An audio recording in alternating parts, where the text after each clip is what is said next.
So today we're operating this young father of one.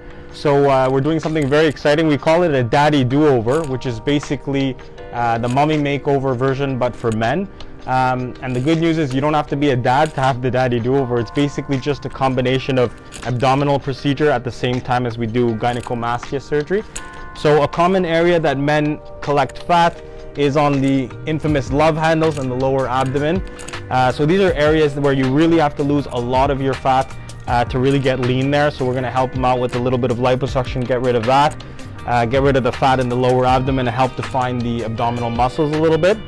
Then we're going to go on to the chest. So here you can see we kind of are hiding the lower edge of the pec, and this is gland, what I'm holding here. So it's kind of like a mobile mass, and if you want to kind of feel it, you could grab it and you move it around. You could see it's not fat, it's gland. So that we're going to remove through a little incision underneath the areola, and then we're going to finish with a bit of liposuction just to feather the lower area of the pec, and also this area here, which is more aesthetic when it's a bit flatter.